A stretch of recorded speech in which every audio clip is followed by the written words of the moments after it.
Hello, good morning. কেমন আছো তোমরা সবাই? আশা করি খুব ভালো আছো। তো আজকে ভিডিওটা অন্যরকম টাইপের। অন্যরকম বলতে এতদিন তোমার যেই সমস্ত ভিডিওগুলো করি, সব লোকজনকে সাথে নিয়ে সবাই কোথাও ঘুরতে গেলে বা আনন্দ ফুর্তি যখন করছি সেই সময়। তো আজকে ভিডিওটা আমি একা। তার কারণ হচ্ছে প্রচণ্ড ঠান্ডা পড়েছে। আজকে ছুটির দিন, রবিবার। তো রবিবার দিনটা বিশেষ করে বাঙালিদের যেটা হয় আর কি, নতুনত্ব খাবার-দাবার রান্না করা এবং কোথাও ঘুরতে যাওয়া শীতের মরশুমে। তো কিছু না কিছু সব বাড়িতেই হয়ে থাকে কম বেশি। তো আমাদের বাড়িতে আজকে সেরকম কিছু প্ল্যান নেই আপাতত। বাট পাড়ায় পিকনিক হচ্ছে, তো সেই পাড়ায় পিকনিক নিয়েই বাড়ির সমস্ত ফ্যামিলি মেম্বাররা কালেকশন করতে বেরিয়েছে এবং বাজারহাট করতে বেরিয়েছে কালকে পিকনিক হবে বলে।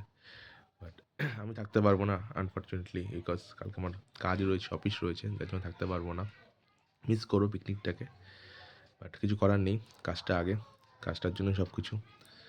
তো ভিডিওটা এই জন্যই করা যে কার কার বাড়িতে কী কী রান্না হচ্ছে, রোববার দিন কী হয় না হয় সবাই শেয়ার করো, কমেন্ট করো। যদি আমার ভিডিও ভালো লেগে থাকে একটু সাবস্ক্রাইব করে দিও, যাতে আশা করি আমি ভালো বেশি মোটিভেট হতে পারি যে তোমরা আমার ভিডিও দেখো, শেয়ার করো, তাহলে আরও ভালো ভালো ভিডিও আনতে পারবো। এবং কী কী ধরনের ভিডিও তোমার দেখতে চাই সেটা আমাকে একটু জানিও, তাতে আমি আগামী দিনে সেই সমস্ত ভিডিওগুলো আরও আনার চেষ্টা করব এবং ভালো ভালো কন্টেন্ট ক্রিয়েট করব। ঠিক আছে? তো টাটা, সবাই ভালো থেকো, সুস্থ থেকো।